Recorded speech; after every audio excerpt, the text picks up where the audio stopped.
he might want to hire like a musician though. And I'm like, thank God I convinced him. He said yes. I'm so happy.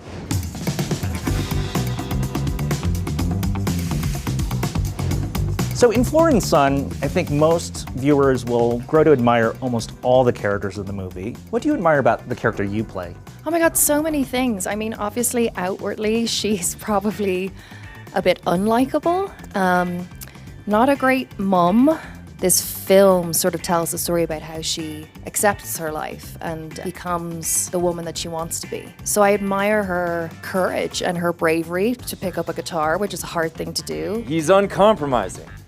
I like that. I think it's easy for all of us to sort of go with the flow and submit to popular opinion and, you know, subvert your own feelings towards whatever it is you're passionate about. But Jeff just doesn't give a about any of that, and he cares about what he cares about, and he holds the opinions that he holds, especially when it comes to music, and I admire that. It's interesting. I think Ian goes on a bit of a transformational journey. You know, he's a very egotistical guy when we meet him at the beginning of the film. He starts to gently have some kind of awakenings, basically, and by the end of the film, without giving too much away, I think he's more at peace with himself and where he's at in his own life than he was in the beginning, and I think that's kind of an admirable trait, you know?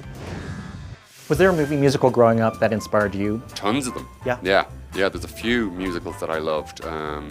I mean, the obvious one, Singing in the Rain, American in Paris, you know, the great sort of Hollywood golden era of musicals. If I had a choice between hearing the dialogue of a film or just hearing the music, I'd pick the music, I think. When I first started acting, before I had any jobs or anything, it was in a little community theater taught by Miss Karen, one of the great teachers of my life. We did The Wizard of Oz, and we did Guys and Dolls, The Music Man, and like all those musicals. I grew up singing those songs. I've never really wanted to be in a musical. Really? It's funny, this was not a direction I thought I'd go in, but it's been sort of a happy surprise in my life, and I want to do more. The show must go on. So I read this script, and it felt like me there, and I've always wanted to be in a musical. I've never been in a musical. I've got to do little, hints. There's like a dance number in 500 Days of Summer. There's, a musical number in Mr. Corman, but I was never being like a musical. And I heard back, he loved you. He thinks you're great. He might want to hire like a musician though. And I'm like, and I wrote him a letter.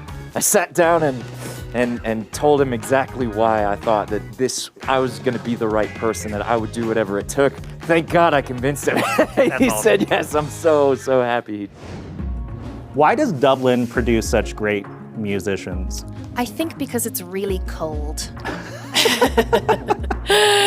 And I don't know, there's something about Ireland. It's the best country in the world. We're the best people. There's something about our culture. People go to Dublin with the expectation that they're gonna meet a very open people, and they're gonna chat, and they're gonna hear music, and they're gonna do some drinking, and they're gonna, it's a bit of a pilgrimage for people who want to explore kinship with other people, I guess. And I think John's films captured the feeling of that really, really well. Yeah. So it's a very special quality in John's movies. Rock and roll is a risk.